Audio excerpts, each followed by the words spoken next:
So I just wanted to show you too some of the other things that you can add in these categories. So under content, the 3D or these different items that we showed in the training. There's not a whole lot of them, but there's some. Mike had some science things that were the different models that if you clicked on them, you could kind of rotate and see them from all different angles. There are some different categories here. Those were a few of the different options that you have to add in there as well. Their field trips were what we did with the goggles. Okay, so if you look here, there's a few in here, but this is where you can search for other, and there are a lot of other sites where you can find some VR content. So this is something we use the goggles, and if the students use the Nearpod app on their phone, you can do that 3D 360 view, sort of. So that's what the Nearpod VR content is, a virtual reality. Slideshow was the when you uploaded and you had the slideshow sort of within the slideshow. That was the point where you had the different numbers and the students actually clicked through. Could be good for group work, so that if you give, you can upload a slideshow here. Again, sort of like a slideshow within a slideshow, so that you can put on each slide, maybe like if you had different groups and maybe group one's work was on one slide and group two's directions were on another, something like that.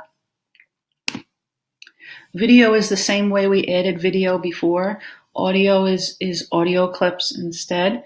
If you have PDF files only, you can do PDF viewer here. If you have a live Twitter stream, if there's somebody you're following on Twitter, you can insert a live Twitter stream here. And this PhET simulation is for chemistry and physics teachers probably know about this, and there's even some math. Here, these are, that's an actual website where there's a lot of simulations that you can't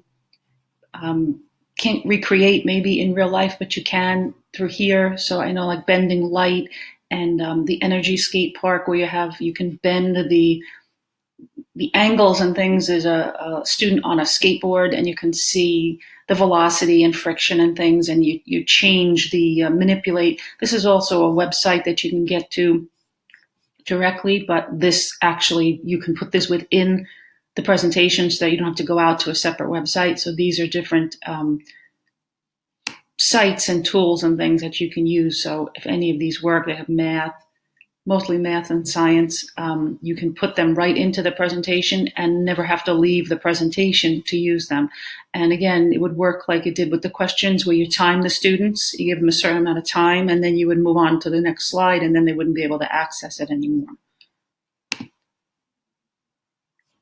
Okay, and then some of the activities that we didn't go over, a quiz. So if you click on quiz, there's multiple choice questions. Okay, you can add questions and videos or images and videos to these questions.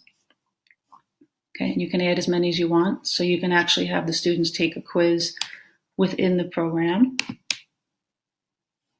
Collaborate is a sort of like a big cork board. If anybody's ever used Padlet before, it looks a lot like that. So the students, you can use that as a do now or a closure activity where you can put a question up there and the students will actually answer, and it kind of looks like Post-its on a cork board. And they all put their answer. And again, you can get that in reports if you want to use it as a grade.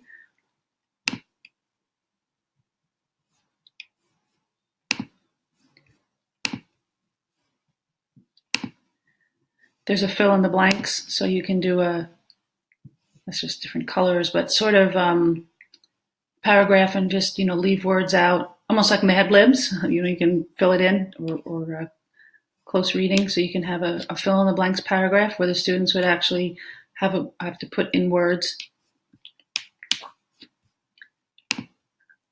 And then there's actually a memory game where it's matching. You actually have to match. This could work with maybe like in chemistry where you have the element symbol and then the atomic number or the number of protons, and maybe you have to match them up, and it works like the old-fashioned memory game where you just flip the card and you kind of hover over, and you would set that up here. Okay, so those are some of the other options that I didn't add into this particular slideshow that you can do.